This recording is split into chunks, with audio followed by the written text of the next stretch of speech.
extranet. Internet minus the intranet is your extranet. Make sense? Internet is everything. Yeah. A segment which is intranet, if you subtract that, that's your extranet. Okay? So now we know the three important components. We know the operating system, we know the browser, and then we are accessing it through the internet. Right? When you access through the internet, what happens? When you try to write google.com in your browser, what happens? You see a web page from Google returned onto your browser. Somebody has the mic on their system on, and I can hear an echo of my voice. I have a question. Yes.com. Is it internet or intranet? Intranet? Okay.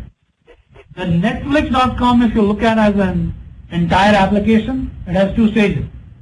One is where you can browse the movies. Second is you can run the movie. There are two segments. Yeah, but first, Could you, Yeah, there's a lot of audio. There's a lot of echo in the audio, yes. Somebody has to switch off their speakers. You have to switch off your microphone that you have on your side. Otherwise you will continue with the conference. Hello? I think she has echo on the system. So, your question when you're talking about Netflix, there are two aspects of Netflix. One where you can just simply browse. Second is you log in into your account and then watch a movie. So what happens? What are the two stages? Now you tell me what is what. the minute I just open the Netflix page, that's for the integrated password. If I have to watch it free, then I have to just give my information and then go and watch it free for one time. That's a separate thing. You just went on to a third aspect of the application. Okay. One aspect there is that you're browsing.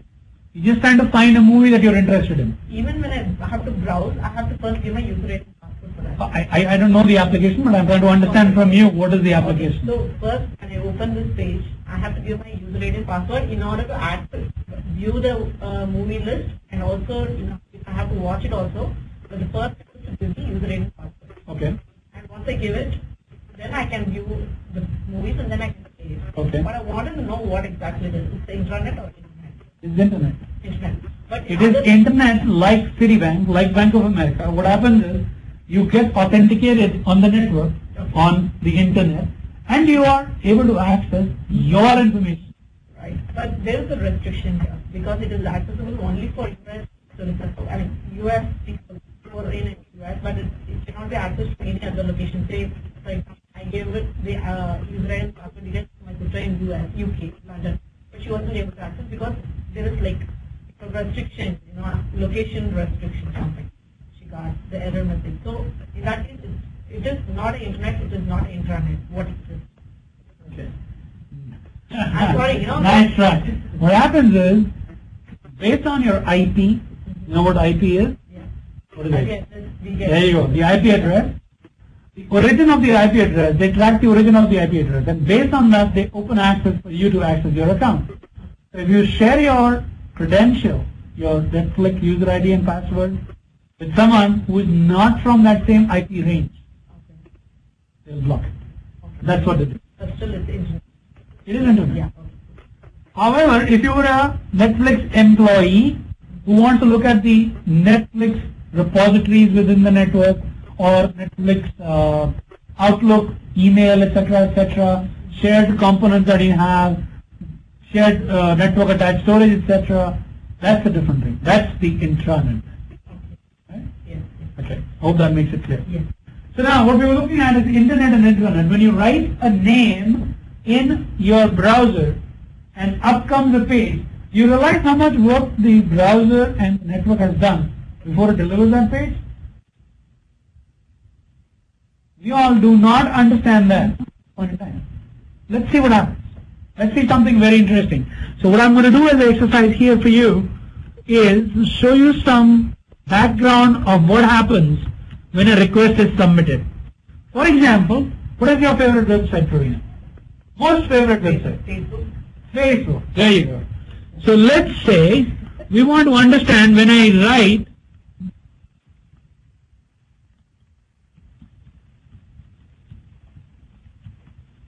so let me bring up Facebook here.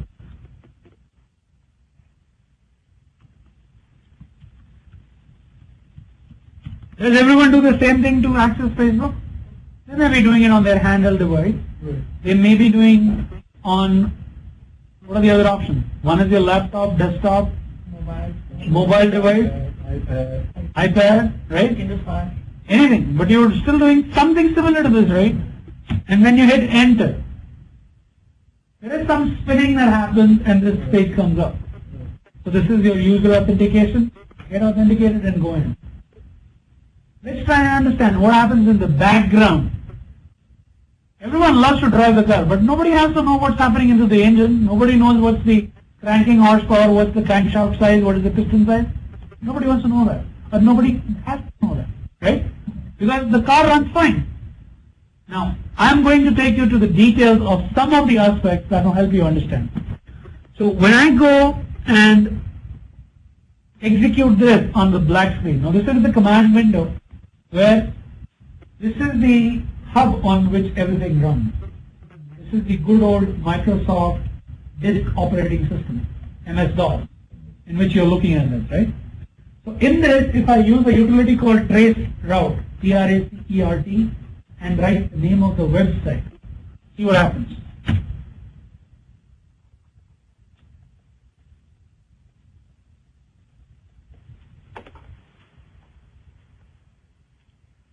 Can anyone make a guess what's going on here?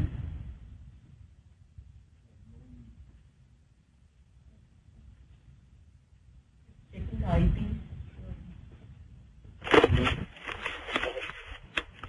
Anyone, can you guess what's going on here?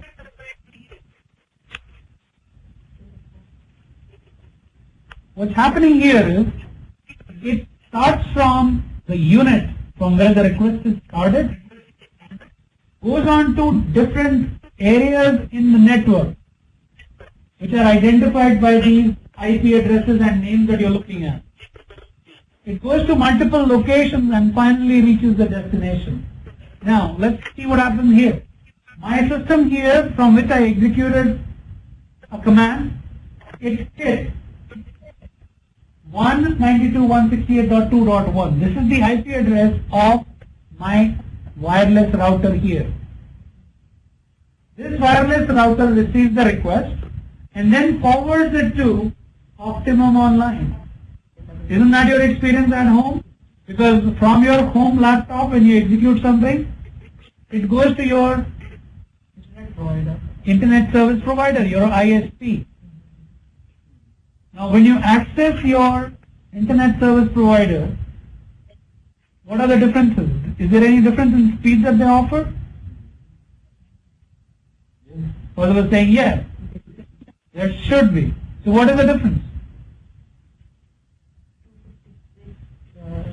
256 kbps. Okay. Anything else?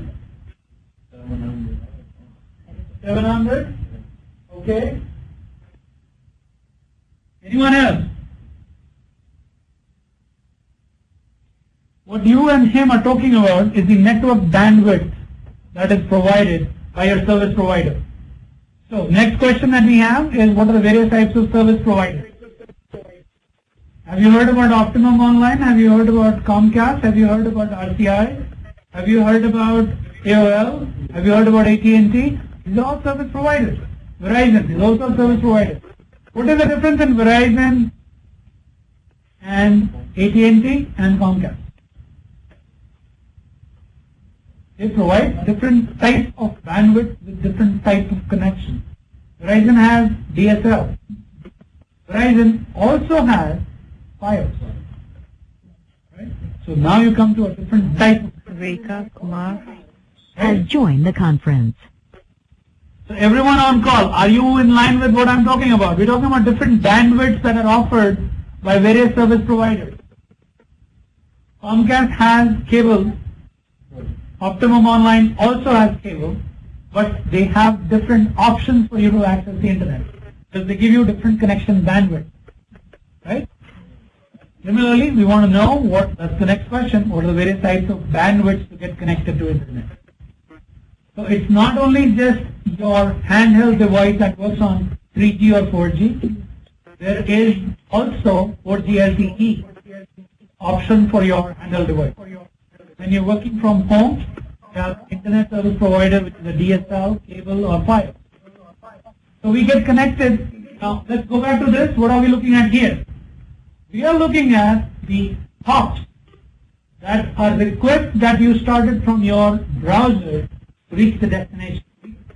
So your destination is facebook.com, which has an IP address, which is 66.220.158.11. That's your destination source. Now to reach that destination source, which is at the bottom on the 12th hop, the request has traversed so many areas and reached this destination. So when you look at the change from what you wrote and hit go and the page that got served to you, it has traveled half the globe to come back to you. Right? So this is what Cisco does best. That's why they are companies that make billions of dollars. Because they are able to get you the best, shortest route to reach your destination with all the calculations that they do all the time. So when on your system at home you're trying to access anything using your browser,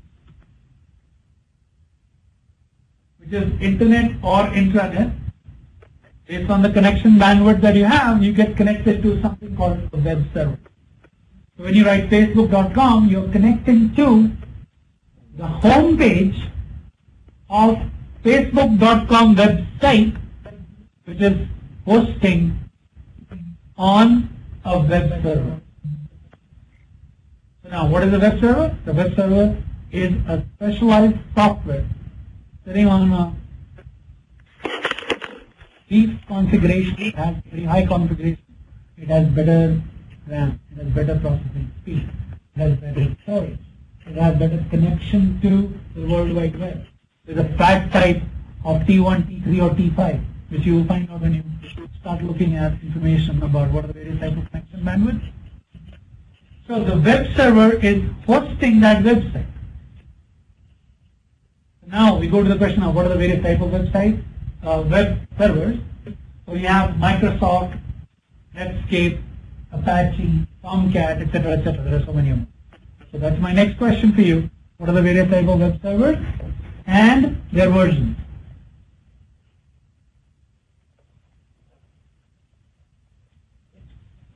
So now we've understood the application architecture till the web server. But up to the web server is fine, but there is a lot more to the application. For example, when you're trying to work with Amazon.com, what happens? There are buyers, there are sellers.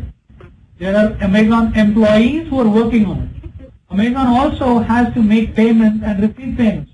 So all that also needs background support. And the background support is provided with the rest of the infrastructure that you have on the right side of this slide deck.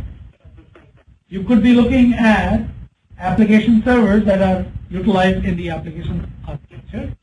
You would also have database server. You would also have ERP package.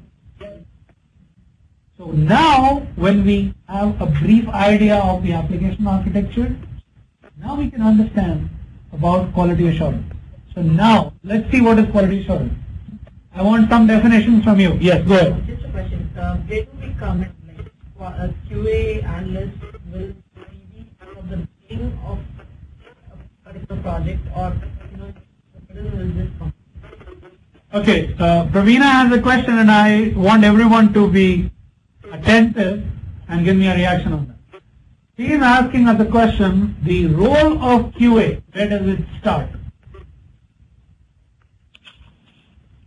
What is QA? QA is quality assurance. So quality assurance, the sooner you start, the better it is.